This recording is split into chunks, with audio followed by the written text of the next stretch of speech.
Hey guys, what's up? This is What the Tech, and if you're wondering what these are, this is Padmate PaMu's wireless earbuds. This is a totally crowdfunded device that are offering quick and easy AirPod level of connectivity, great sound quality, water resistance, and touch controls. Alright, let's find out if they found the trifecta or whether or not these earbuds fall flat.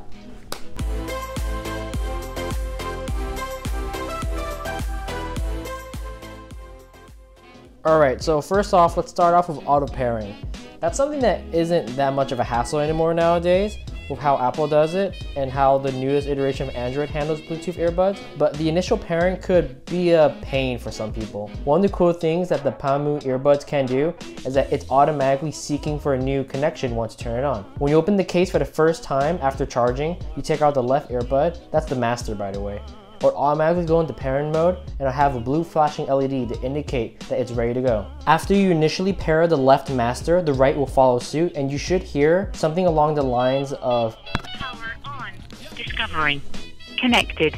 Alright, so moving aside from that, let's jump into sound quality. So I don't know whether or not I just truly believed in the hype or because their advertising was so good on their Indiegogo crowdfunding website, but I am disappointed by how they ended up sounding out of the box. So even though on their crowdfunding website and on their webpage they're claiming hi-fi or high fidelity sound, you're not really getting that once you start listening to music. Now, I'm not a big audiophile, but the best way I could describe it is that the music comes off a bit flat while at the same time putting too much emphasis on the treble, on the high notes, and that could be discomforting for some people.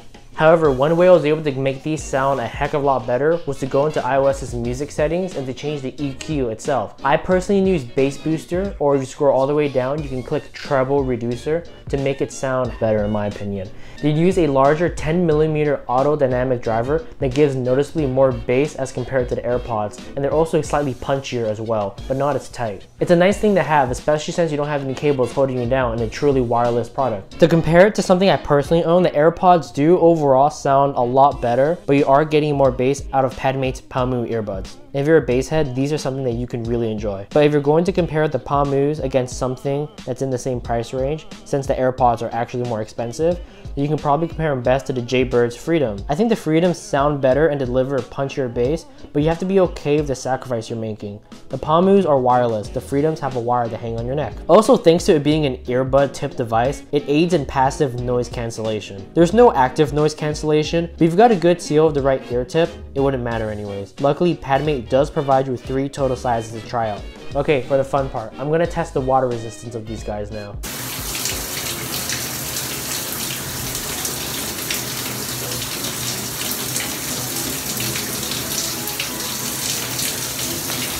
Okay, so moving away from that. The touch controls in the PaMus are actually surprisingly good. I mean, a lot better than I expected for how much I paid. If you own the AirPods, you know it's sometimes pretty finicky and annoying to use the customizable touch controls. Apple's approach to this was to use the double tap style on either stem, while Padmate decided to approach this with a relatively large surface, kind of like a trackpad, in order to give commands, and it's really spot on. In my experience, I find myself tapping my AirPods pretty hard sometimes just to skip a song, and sometimes that doesn't even work. So it's absolutely refreshing, needing only to lightly tap the large sensor on either side to pause music or to double tap to skip the track. Now there's no auto pausing when you remove the earbud, but that's something I can live without. Okay, so the charging case looks like a cool toy to play with, and it has a 470 mAh battery inside to charge up your earbuds. Padmate advertises it takes 2 hours to charge, and I found that to be mostly true. And they also advertise it fully charges the PaMus 3 times, and I found that close, but not quite. It has 4 LEDs to indicate the charge, so you can tell what the charge is when you place the earbuds in. Oh, and you can only tell the charge is when you take the earbuds out or put them in. You can't just rotate it to check. When you press the button to release the spinning top, it pops up and you rotate it yourself to access the contents. Personally, I fidget with this too much. I'm afraid I'll wear it down over time. I'll just deal with it in the future. Like I said, it's really fun to play with. Okay, so pocketability wise, the earbuds, the Padmate case, is really large. It's significantly larger than the AirPods, so this I can stow in my pocket. In my AirPods video, I compared it to floss, which you can hide anywhere. I'm not gonna put these in my pocket because they'd just be too uncomfortable. So what I do have, however, that's actually really similar to the size that some people may compare it to, my hair product. I have the pink Gatsby, and they're actually really similar in sizing. I think the Gatsby just a little bit larger, but not by much.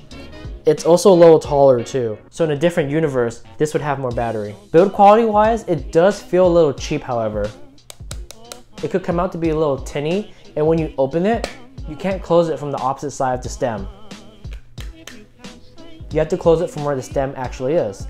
So on the back side, I don't like it how it's a micro USB, but as a first gen crowdfunded project, I can overlook that. Hopefully the next iteration has USB-C for faster charging, and honestly just for convenience at this point. Alright, so before wrapping this up, I think it's important to give an honorable mention for the fact that this is one of the few crowdfunded projects that actually do reach production stage and successfully ships out.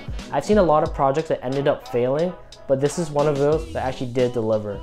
And even though at times it did seem a little sketchy of how long the updates were, I did eventually get my product, and it shipped relatively quickly too. I'll drop a link down in the comments in case you want to buy it. This isn't sponsored by them, but I think these are pretty cool, and right now, when I'm recording this, I think there's a sale, but double check that before you end up impulsively buying. So a tip of my hat and a wag of my finger. Good job.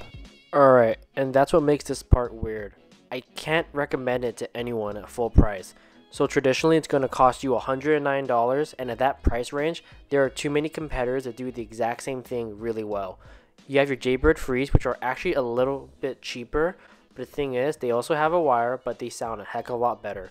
For just a little more, you can get your JBL Freeze, or whatever their equivalent is, and they actually are truly wireless, and they have a brand naming as well. And you know what, I don't want to keep saying this, but if you just spend a little more, you could get AirPods, and I think that's why this isn't ever worth full price. You have to buy this on sale, or if you don't, you're just wasting your own money. But I think something that's worth mentioning is that these are definitely great workout companions. I can tell. They're included water resistance, fit in the ear, and easy touch controls make them a must-have for your gym friend or for yourself. But there is a value to being truly wireless, so if you get these, I won't blame you for them. There's just a liberating, intangible feeling from being able to listen to your music and move around without having wires hold you back. And honestly, I really do think they made a very successful first generation product. I can't wait to see what the second gen ends up being, and of course, personally, I wish there were more colors besides just black and white. I got black because I think it looks cool in how it color shifts, but I can't wait to see maybe a red, a blue, or maybe a pink so it can match my Gatsby. Alright, so thanks for watching What the Tech. Don't forget to give a thumbs up if you liked what you saw. If you want to see more stuff like this, don't forget to subscribe. Hey, I got in the shower to prove how water resistant these are, so you owe me at least a sub just for that. Alright, see you in the next one. Peace.